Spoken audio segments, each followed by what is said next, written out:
Oi, pessoal, eu fiquei esperando os cartazes da semana retrasada e vocês não me passaram aquele exercício do módulo 5 de fazer o cartaz e tal.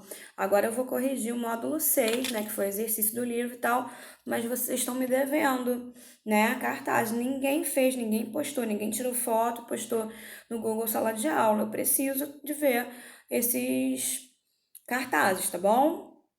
Então vamos lá. Módulo 6, correção. Na página, deixa eu ver aqui, 150. Número 1. O texto que você leu do jornalista e apresentador Marcelo Barreto pode ser considerado um artigo de opinião.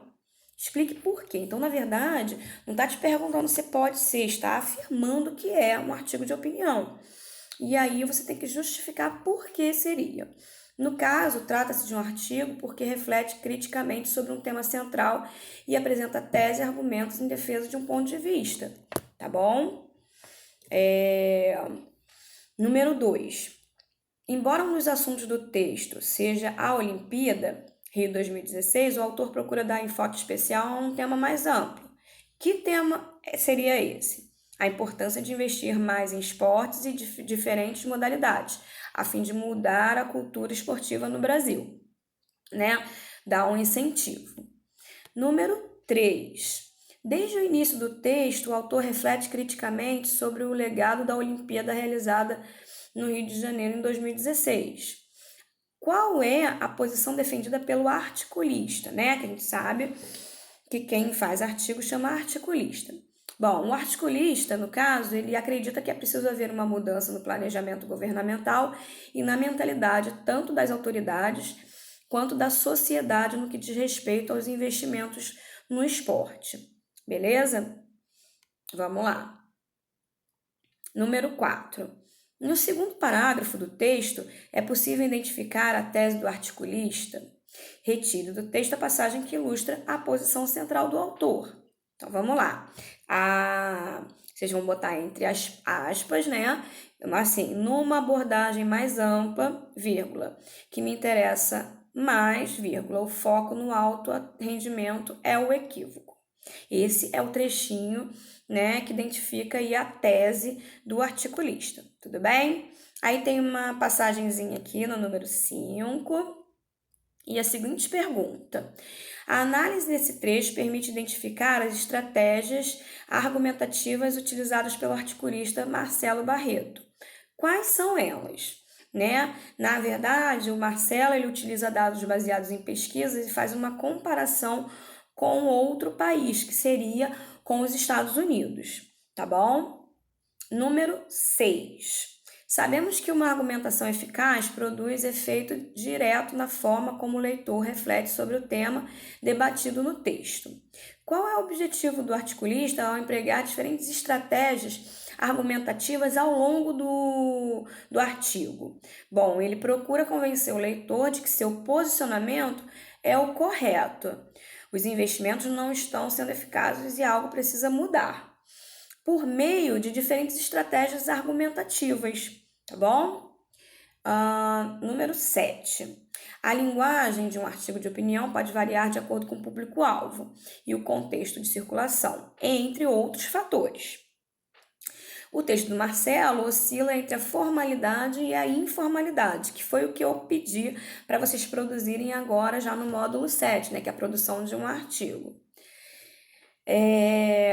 Aí ele pede aqui que você retire do texto duas passagens que revelem o uso de linguagem coloquial e as duas que exemplificam a norma padrão, tá?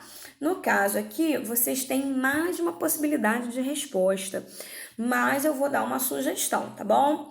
Para a linguagem informal, você pode dizer assim: vão pipocar os tweets com comparações espirituosas com Jamaica e Quênia, né? Hashtags fora, também é uma outra, né? Uma outra possibilidade, tá? Talvez vocês tenham encontrado uma outra, né? Isso daí é uma sugestão de resposta. E a linguagem formal? Bom, diz assim: no aspecto esportivo, ambos deixam de considerar quantos atletas e equipes melhoraram ou pioraram suas marcas. Ou então, às escolas deveria caber a disseminação dessa cultura. Já é uma linguagem mais formalizada, né? Mais formal.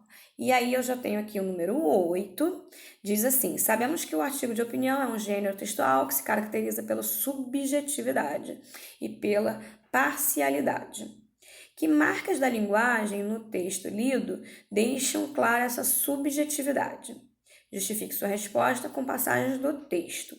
Bom, em diversas passagens utiliza a primeira pessoa do singular, conferindo subjetividade ao texto, né? Quando você fala numa primeira pessoa, já torna isso subjetivo, ou seja, de acordo com a visão de quem está falando. Ela não se distancia do texto, né, usando a terceira pessoa, logo está botando aí uma aproximação e uma subjetividade, tudo bem? E aí, uma passagem que mostra isso seria: uma das imagens que mais me marcaram, esse me, né, diz que sou um eu, me marcaram foi o do formigueiro humano no Parque Olímpico. E tem uma outra passagem que diz assim: mas, como o autor do Almanaque Olímpico, vírgula, acredito, esse acredito é um eu de novo, que é possível escapar da monocultura esportiva. Então, essas duas passagens, tanto o me, né, se referindo a mim, quanto o acredito, que também se refere a mim, é um eu que fala ali dentro do texto, vocês têm aí essa marca de subjetividade. Tudo bem? Aí depois veio aqui desenvolvendo as habilidades, né? É um texto pai social, um textinho pequeno, para vocês fazerem as seguintes questões. Bom, número 1. Os textos argumentativos assumem funções específicas, formais e de conteúdo. O artigo do Gilberto tem como objetivo, né? Esse artigo aqui que você acabou de ler tem como objetivo que, no caso, letra A, diz convencer o leitor de que há passividade no trato com crianças e jovens de rua. Ou seja, passividade que não é proatividade, entendeu? Ninguém faz nada. É isso que quer dizer. Bom, número 2. Nos artigos de opinião, utilizam-se diversos mecanismos para convencer o leitor da validade da tese defendida. Um deles é a comparação, né? Comparar uma coisa a outra. Você precisa de 2 itens para fazer comparação, 2 ou mais, né? Percebe-se o uso dessa estratégia em que fragmento? Bom, isso daí é a letra B, a resposta. A rua serve para a criança como uma escola preparatória. Então, rua, escola. A rua é para criança como uma escola preparatória. Então, tá fazendo aí uma comparação, tá? Depois vem o número 3, que diz o seguinte: segundo o autor, a infância marginal justifica-se em essência pela. No caso, a infância marginal tem a ver com a letra B, que é a evasão escolar. O que é? As crianças fora da escola, né? E isso torna a infância marginal. Marginal nesse sentido, a margem da sociedade, né? Que ela não recebe cultura da qual ela tem todo o direito de ter, tá? Número 4. Sabemos que o artigo de opinião é um gênero textual em que o autor preocupa-se com o entendimento do leitor. Observa-se essa preocupação do redator de forma mais explícita, né? Existe o explícito que está dito claramente, abertamente, e o implícito que você tenta ler nas entrelinhas, né? Aí, onde que está essa explicitação aí, né, da preocupação do redator com o entendimento do leitor? Diz assim: em outras palavras, é a mesma postura que as pessoas assumem hoje em relação à infância carente e aos meninos de rua. Então é isso, tá? A gente tem aí a letra E como resposta. Meus amores, eu realmente aguardo ainda, tá? Que vocês me mandem lá do módulo 5 o cartazinho que eu pedi.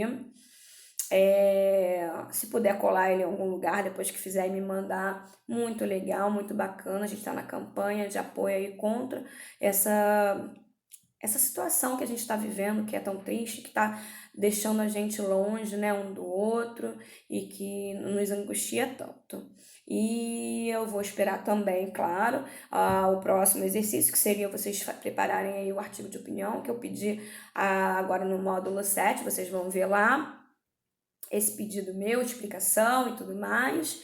E eu queria fazer uma lembrança, agora eu não tô sem minha aguinha aqui, que eu esqueci de trazer para gravar o vídeo para vocês, mas eu tô bebendo água o tempo todo e eu acho que a gente tem que se cuidar, se alimentar bem, manter a imunidade alta. E um beijo no coração de cada um de vocês e eu aguardo um retorno de vocês, tá? Uma beijoca.